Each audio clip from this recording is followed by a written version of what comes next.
حضرت سیدنا عباس رضی اللہ عنہ کی زوجہ حضرت ام فضل رضی اللہ عنہ سے روایت ہے کہ وہ حضرت رسول اللہ صلی اللہ علیہ وسلم کی خدمت میں حاضر ہوئیں اور عرض کی، یا رسول اللہ، رات میں نے عجیب خواب دیکھا ہے۔ آپ صلی اللہ علیہ وسلم نے دریافت کیا، کیسا خواب ہے؟ عرض کی، بہت سخت۔ آپ صلی اللہ علیہ وسلم نے فرمایا، کیا ہے وہ؟ عرض کی، میں نے دیکھا ہے کہ گویا آپ کے بدن کا کوئی ٹکڑا کٹ کر میری گود میں آ گیا ہے۔ رسول اللہ صلی اللہ علیہ وسلم نے تعبیر بیان فرمائی کہ تم نے اچھا خواب دیکھا ہے، فاطمہ کے ہاں بچہ پیدا ہوگا، وہ تمہاری گود میں ہوگا، تم اسے دودھ پلاؤ گی۔ چنانچہ حضرت فاطمہ سلام علیہا کے ہاں حضرت حسین رضی اللہ عنہ پیدا ہوئے تو میری گود میں آئے، جیسا کہ رسول اللہ صلی اللہ علیہ وسلم نے بیان فرمایا تھا۔ ایک روز میں رسول اللہ صلی اللہ علیہ وسلم کی خدمت میں حاضر ہوئی اور حسین رضی اللہ عنہ کو میں نے رسول اللہ صلی اللہ علیہ وسلم کی گود میں ڈال دیا۔ رسول اللہ صلی اللہ علیہ وسلم کی آنکھیں آنسوؤں سے رواں تھیں۔ حضرت ام فضل نے عرض کی، اے اللہ کے نبی، میرے ماں باپ آپ پر قربان، آپ کو کیا ہوا ہے؟ حضرت محمد صلی اللہ علیہ وسلم نے فرمایا، میرے پاس جبرائیل علیہ السلام آئے اور انہوں نے خبر دی کہ میری امت میرے اس بیٹے کو شہید کر دے گی۔ میں نے عرض کی، کیا یہ بات ہے؟ آپ صلی اللہ علیہ وسلم نے فرمایا، ہاں، اور وہ میرے پاس اس کے خون آلودہ سرخ مٹی کا کچھ حصہ بھی لائے ہیں۔ آپ کی تاریخ پیدائش میں مورخین کے مختلف اقوال ہیں۔ تاریخ ابن کثیر 3، 4 اور 5 شعبان 4 ہجری کا قول درج ہے۔ سیدہ خاتون جنت رضی اللہ عنہ کی گود جب صبط رسول خوشبوئے نبوت سے مہکی تو رسول اللہ صلی اللہ علیہ وسلم بنفس نفیس تشریف لائے، اپنے نومولود کو اپنے دستے مبارک میں اٹھایا، گھٹی تھی، لعاب دہن منہ میں ڈالا اور خوبصورت نام حسین رکھا۔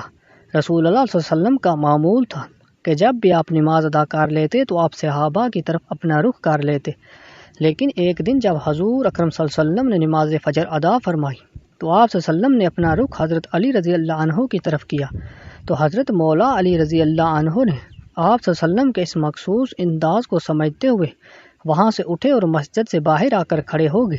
کچھ دیر گزرنے کے بعد آپ صلی اللہ علیہ وسلم مسجد سے باہر تشریف لائے۔ آپ صلی اللہ علیہ وسلم نے حضرت علی رضی اللہ عنہ کو ساتھ لیا اور اپنی بیٹی فاطمہ کے گھر کی طرف چلے گئے۔ یہ وہ وقت تھا جب حضرت امام حسین کی ولادت ہو چکی تھی۔ جیسے ہی حضور اکرم صلی اللہ علیہ وسلم بی بی فاطمہ کے گھر تشریف لے گئے تو آپ صلی اللہ علیہ وسلم نے حضرت علی رضی اللہ عنہ کو فرمایا کہ آپ رضی اللہ عنہ یہیں ٹھہرے رہیں، آپ رضی اللہ عنہ کسی کو بھی اندر مت آنے دینا۔ اس کے بعد آپ صلی اللہ علیہ وسلم بی بی فاطمہ کے پاس گئے، اپنے نواسے حضرت امام حسین رضی اللہ عنہ کو اٹھایا، اس کو گڑتی دی اور حضرت امام حسین رضی اللہ عنہ کو اپنی گود میں اٹھا لیا۔ اس کے بعد حضرت علی رضی اللہ عنہ دیکھتے ہیں کہ گروہ در گروہ فرشتے حضرت محمد صلی اللہ علیہ وسلم کے پاس تشریف لاتے اور حضرت امام حسین رضی اللہ عنہ کی ولادت کی مبارکباد دیتے تھے۔ آپ صلی اللہ علیہ وسلم کی مبارکباد کا جواب دیتے اور فرشتے چلے جاتے۔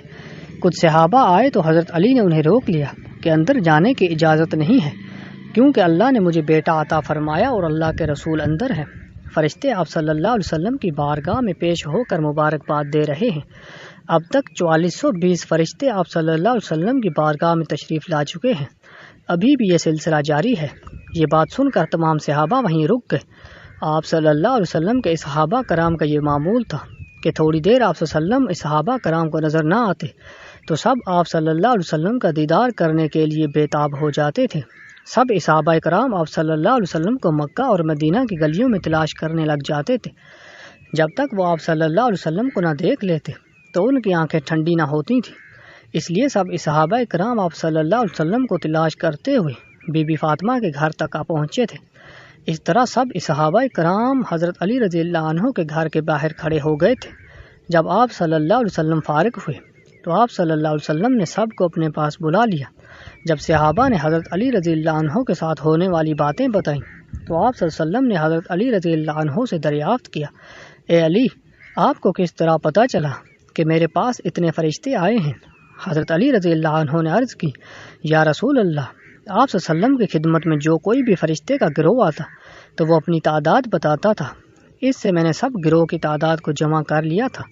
یہ بات سن کر آپ صلی اللہ علیہ وسلم نے حضرت علی رضی اللہ عنہ کو فرمایا، اے علی، آپ رضی اللہ عنہ کو اللہ تعالیٰ نے بے شمار عقل سے نوازا ہے۔ فرشتوں کا حضرت امام حسین رضی اللہ عنہ کی ولادت پر آ کر آپ صلی اللہ علیہ وسلم کو مبارکباد دینا اس بات کی دلیل ہے کہ حضرت امام حسین رضی اللہ عنہ کوئی عام ہستی نہیں ہے بلکہ خدا کی لاڈلی ہستی ہے۔ حضرت امام حسین رضی اللہ عنہ کا نام حضرت علی رضی اللہ عنہ نے عرب رکھا، لیکن حضرت محمد صلی اللہ علیہ وسلم نے حرب نام کو تبدیل کر کے حسین رکھ دیا تھا۔ حضرت محمد صلی اللہ علیہ وسلم نے حضرت حسین رضی اللہ عنہ کا عقیقہ اسی طرح کیا جس طرح امام حسن رضی اللہ عنہ کا فرمایا تھا۔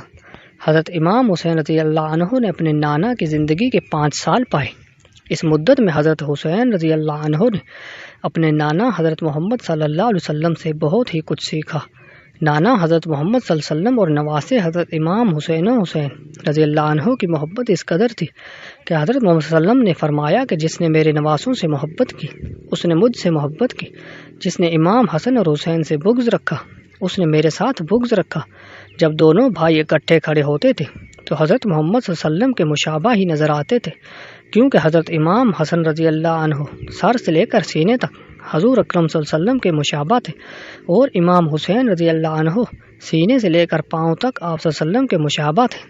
اس طرح جب بھی دونوں بھائی اکٹھے ہوتے تھے تو آپ صلی اللہ علیہ وسلم کی مشابہت نظر آتے تھے۔ حضرت امام حسن کا چہرہ مبارک حضرت محمد صلی اللہ علیہ وسلم کے چہرہ مبارک سے ملتا تھا، اور امام حسین رضی اللہ عنہ کا جسم آپ صلی اللہ علیہ وسلم کے مشابہ تھا۔